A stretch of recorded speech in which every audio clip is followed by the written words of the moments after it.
Good morning students. आज हम कुछ जो है छोटे छोटे टॉपिक्स के ऊपर डिस्कस करने वाले हैं जिनके ऊपर जो है करंट की वैल्यूज़ और रेजिस्टेंस डिपेंड करती है।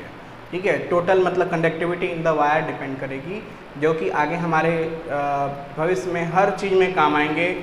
Even in the solving the formulas and deriving the formulas for the Kirchhoff law and Wheatstone bridge and in series and parallel combination of sales.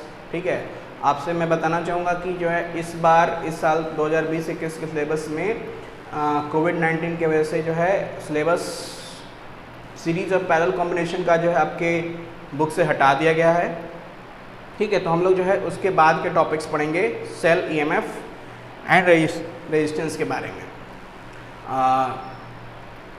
तो आज जो हम टॉपिक डिस्कस करने वाले हैं इनका नाम है जैसे कि current density, conductance, electrical conductivity और इनके पीछे के फैक्टर्स कौन कौन से होते हैं जिनके ऊपर जो है आपका कंडक्टिविटी और करंट डेंसिटी आपको डिपेंड करेगा। तो देखिए, करंट के फ्लो होने का सबसे बड़ा जो कारण है उसके पीछे का कि सबसे पहले आपको जो है करंट डेंसिटी क्या होती है समझिए।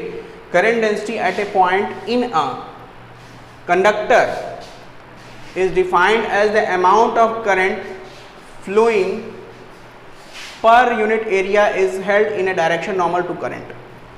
जिस डायरेक्शन में करंट बह रही है उस डायरेक्शन में कितना जो है आपका करंट बह रहा है किसी पर्टिकुलर यूनिट एरिया में, पर्टिकुलर एरिया के परपेंडिकुलर डायरेक्शन में, उसको हम कहते हैं करंट डेंसिटी। ठीक है, जिसको हम J से डिनोट करते हैं और J बराबर होता है हमारा I/A यानी करंट अपॉन एरिया।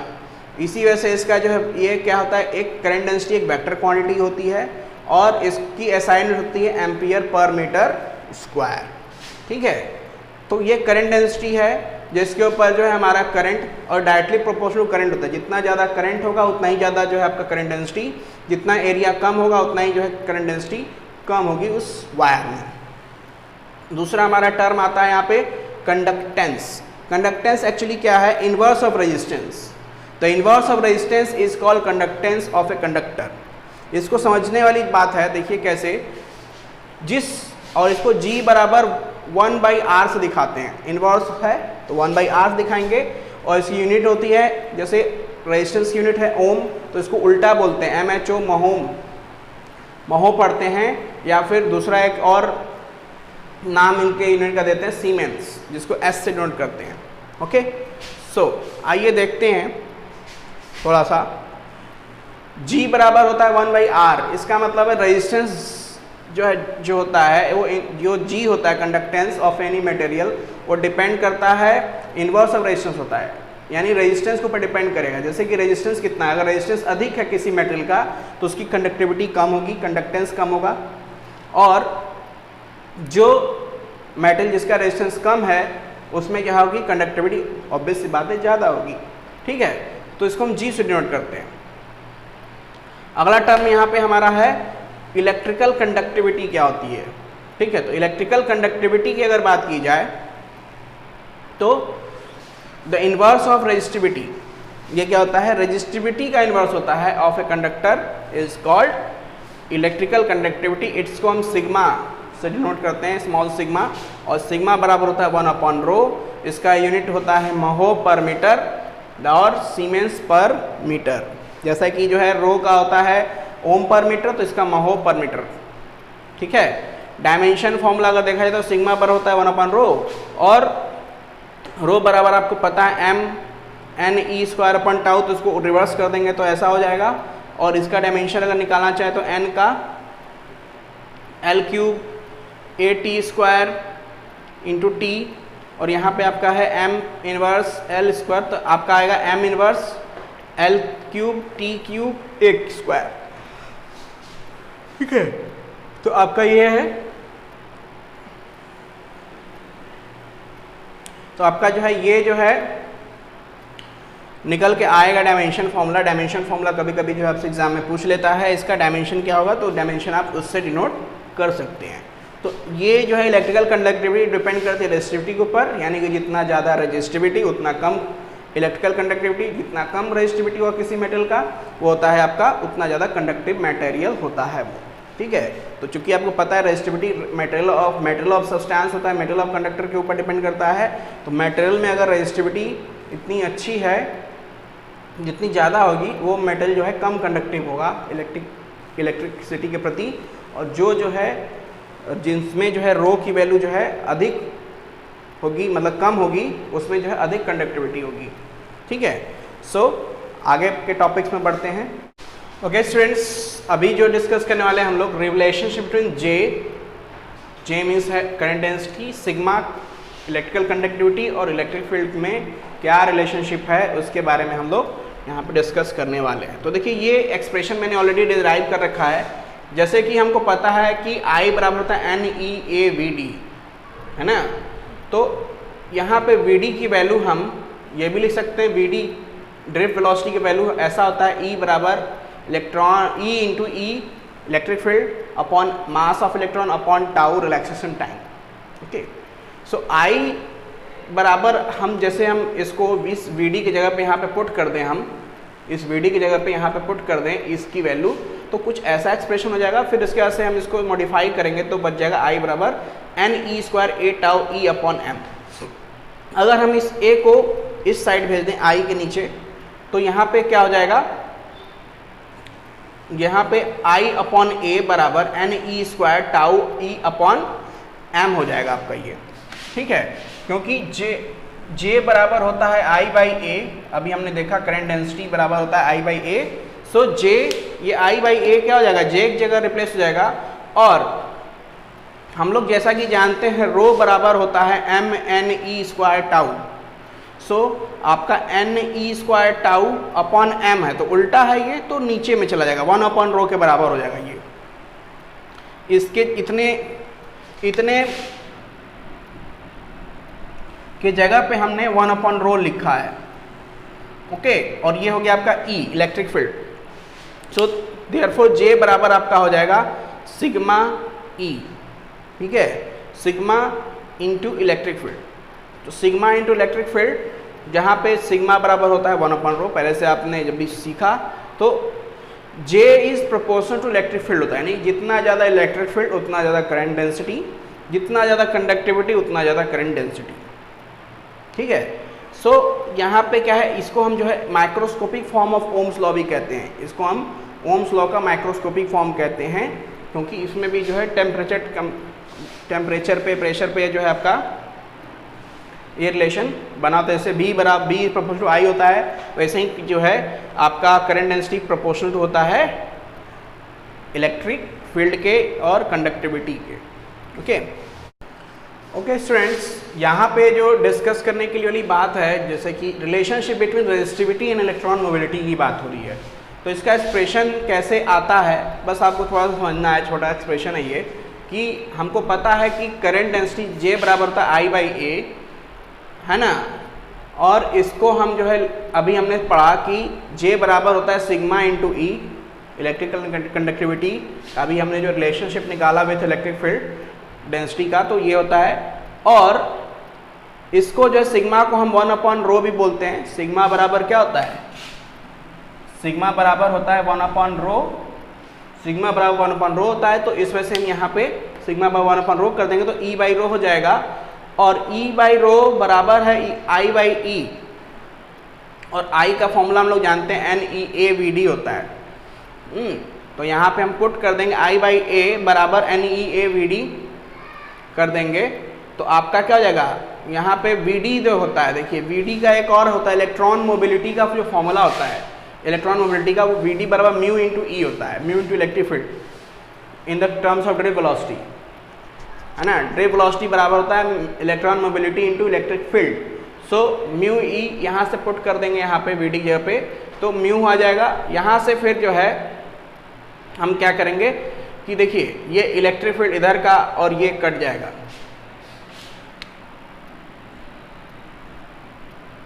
ठीक है। ये इलेक्ट्रिक फील्ड ये हम इस एक्सप्रेशन में रखेंगे। ये जो हमने रखा है ये पूरा वैल्यू I बराबर NEAVD वाले फॉर्मूले में रखा है, ठीक है। तो यहाँ पे ये A इस तरफ आ गया आपका, तो I बाई A हो गया यहाँ पे। और आई बाई ए किसके बराबर है, ई बाई रो के, यहाँ पे हमने देखा, ठीक है। तो E by rho that is to n e v d, है ना। और ये एन ई वी डी जो है, यहाँ पे वी डी की जगह पे हमने क्या रख दिया, म्यू इंटू ई, यहाँ से पुट कर दिया तो म्यू ई हो गया। यहाँ से देखिए ई से ये ई कैंसिल हो गया, ठीक है। तो आपका जो है बचा क्या, रो 1 अपॉन रो, है ना। तो रो का रिवर्स कर देंगे तो रो, और ये जो है रिवर्स में आ जाएगा, फिर ये वाला टर्म पूरा का पूरा रिवर्स में आ जाएगा। तो आपका बचेगा रो बराबर 1 अपॉन एन इंटू न्यू। तो ये होता है resistivity of conductor and electron mobility के बीच का रिलेशनशिप। इनवर्स होता है, यानी इलेक्ट्रॉन मोबिलिटी जितना कम उतना ज़्यादा रेजिस्टिविटी, इलेक्ट्रॉन मोबिलिटी जितना ज़्यादा उतना जो है आपका जो है कम होगा रेजिस्टिविटी। मोबिलिटी अधिक हो जाएगी इलेक्ट्रॉन की, क्या होगी, अपने आप जो है उसमें करंट ज़्यादा तेज चलने लगा तो रेजिस्टिविटी कम हो जाएगी। तो ये डिपेंड करता है मटेरियल के ऊपर। अगर किसी भी मटेरियल में जो ऐसा मेटल है, जैसे मेटल्स खासकर होते हैं, उनमें इलेक्ट्रॉन फ्री इलेक्ट्रॉन ज़्यादा भर भर के हैं, तो मोबिलिटी ज़्यादा होगी उसमें इलेक्ट्रॉन की, जिसकी वजह से क्या होगा, रो की वैल्यू कम होगी उस मेटल में। और जिसमें जो है मोबिलिटी कम होगी, इलेक्ट्रॉन डेंसिटी कम होगा, मोबिलिटी कम होगी, फ्री इलेक्ट्रॉन्स कम होंगे, तो उसमें क्या होगा, रो की वैल्यू ज़्यादा होगी। ऑब्वियस सी बात है। आगे देखते हैं इसमें।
ओके स्टूडेंट्स, यहाँ पे हम लोग देखना चाह रहे हैं कि effect of temperature on resistance R and resistivity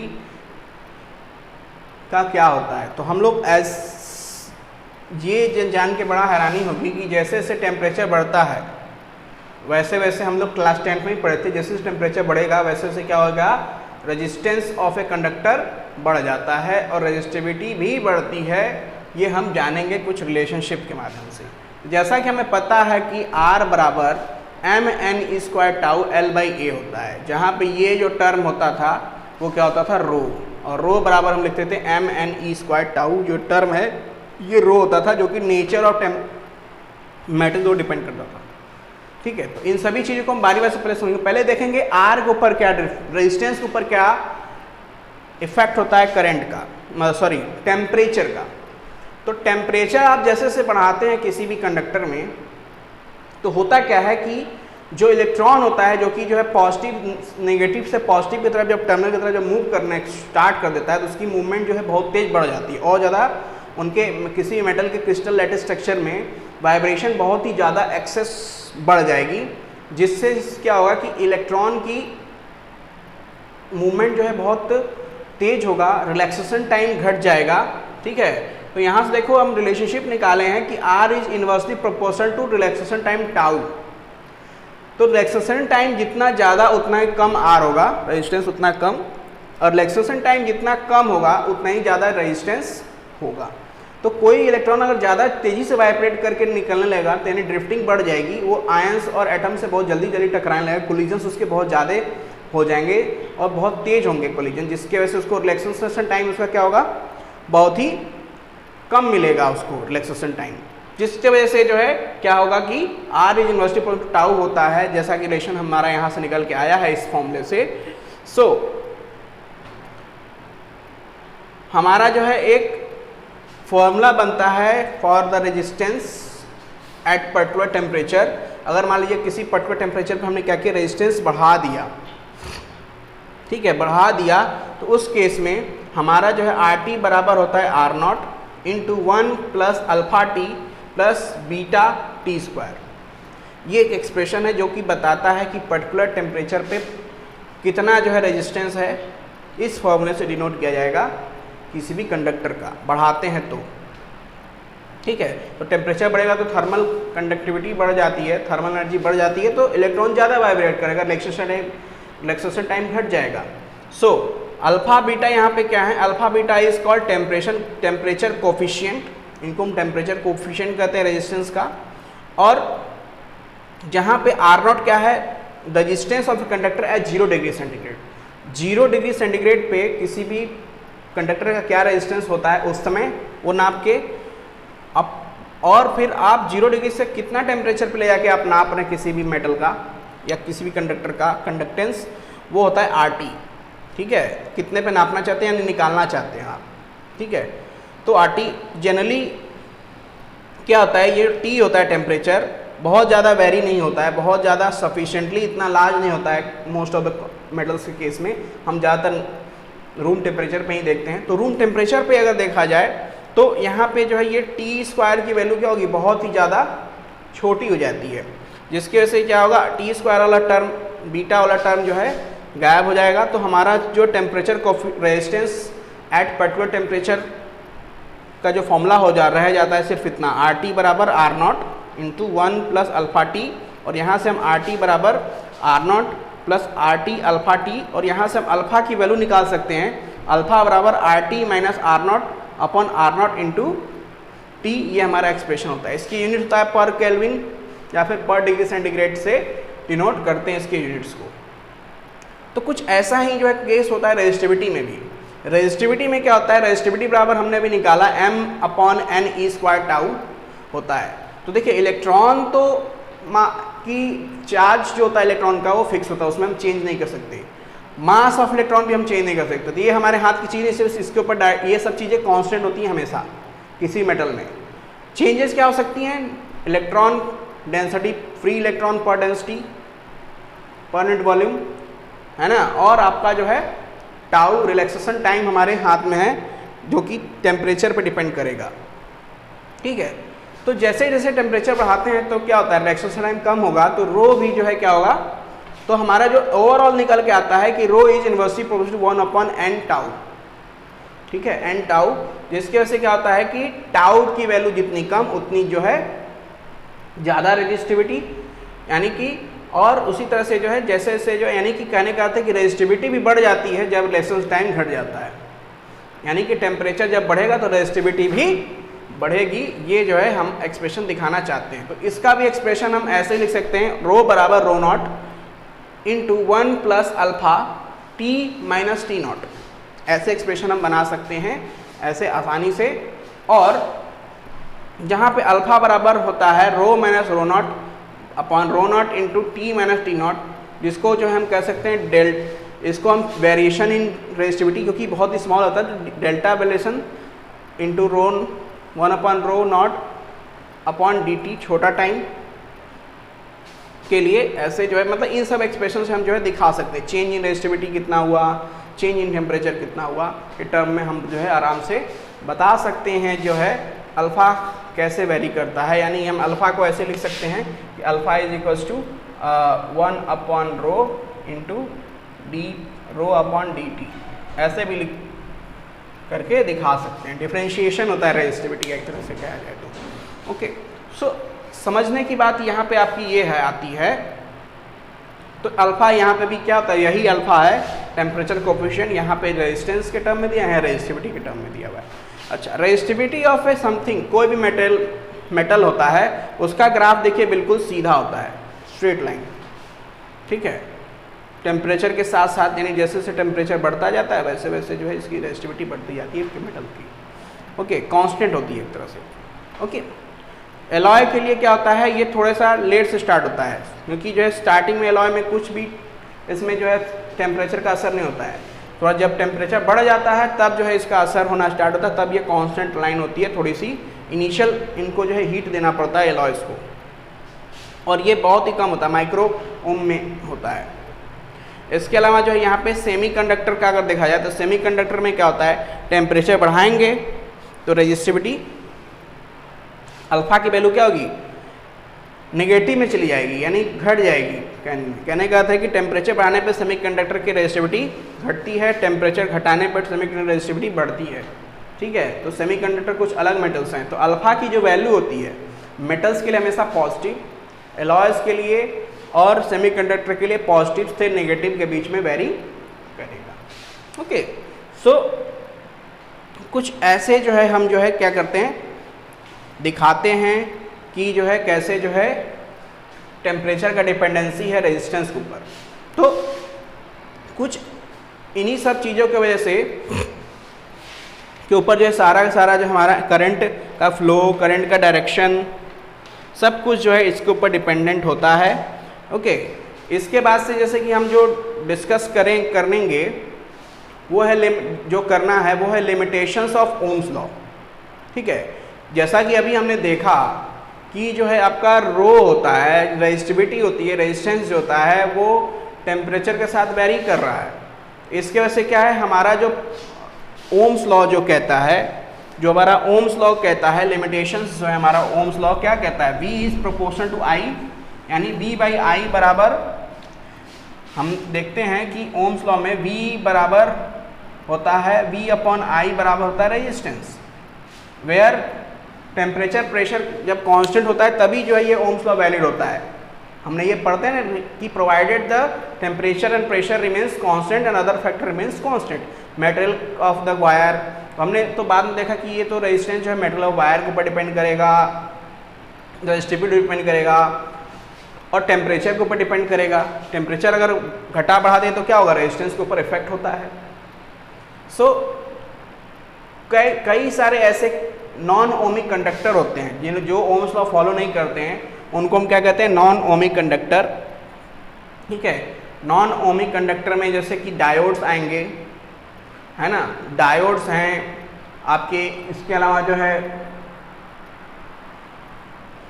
कुछ एलॉयज होते हैं, ठीक है, मैग्नीन होता है, टंगस्टन जैसे है, ये सब चीज़ें हैं जिनकी जो है डिफरेंट क्या होती है, एक वैल्यूज़ होती हैं अलग अलग कंडीशन में।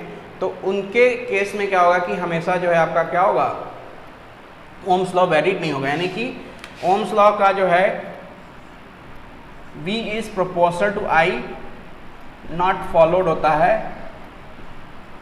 Eight variable temperature. टेम्परेचर अगर वेरी करेगा तो आपका V is proportional to I नहीं रहेगा, है ना। दूसरा क्या है कि V is proportional to I हमेशा फॉलो तब नहीं होगा जब जो है क्या होगा, मटेरियल चेंज हो जाएगा, मटेरियल ऑफ वायर चेंज, ठीक है। तीसरा केस क्या है आपका कि V is proportional to I नहीं होता है हमेशा, हर केस में। इन सब जो अब नॉन ओमिक कंडक्टर जितने होते हैं, नॉन ओमिक कंडक्टर्स में क्या होता है, for the same I, for same value of I, current की सेम वैल्यू के लिए क्या होता है, V have different value, V का वैल्यू डिफरेंट होता है, अलग अलग वैल्यू आ जाती है। और ये जो है जर्मेनियम और आर्सेनिक के LED डायोड में अक्सर होता है, ये इसका एग्जाम्पल है ये। इसमें क्या होता है कि एक I करंट देंगे, मान ये 1 एम्पीयर करंट दिया तो वोल्टेज कुछ और, 2 एम्पीयर दिया तो वोल्टेज कुछ और। इसी वजह से आपने देखा है कि जो है सेमीकंडक्टर का इस्तेमाल हम लोग करते हैं अपने कई सारे अप्लाइंसेस में, ताकि कंट्रोल किया जा सके, कंट्रोल को, टेम्परेचर, उसको करंट को और वोल्टेज को, ठीक है। मतलब अलग अलग वोल्टेज, देखिए हमारे घर में बहुत हाई वोल्टेज ट्रांसफ़र होता है, उसको फिर क्या करते हैं, डायोड्स और कंडक्टर्स को लगा के कंप्रेस किया जाता है। जैसे कि आपको मोबाइल का चार्जर है, तो मोबाइल को तो 220 वोल्ट पूरी तरह से नहीं चाहिए होता है, उसको क्या चाहिए होता है, कम वोल्टेज। तो इसीलिए जो है मोबाइल का चार्जर में डायोड लगे होते हैं, क्या करते हैं, AC से DC में कन्वर्ट करने की कोशिश करते हैं, हमेशा AC से DC में कन्वर्ट कर देते हैं चार्ज को, हमेशा जो भी करंट होता है उसका। तो यहाँ पे आपको जो है ये, इसके बाद से जो नए टॉपिक जो आएंगे, जैसे कि मैंने बताया आपको कि resistance of series and parallel combination हटा दिया गया है, तो अब जो है हम क्या पढ़ेंगे, कॉम्बिनेशन सेल और EMF के बारे में पढ़ेंगे, सेल्स क्या होती हैं, बैटरी क्या होती हैं, और पावर के बारे में पढ़ेंगे कि पावर फैक्टर क्या होता है करंट का, और हम लोग कॉम्बिनेशन ऑफ सेल्स पढ़ेंगे जो कि आपके टॉपिक में है। तो आज के लेक्चर के लिए इतना ही, ठीक है। अगले लेक्चर में मिलेंगे नए टॉपिक के साथ। Thank you.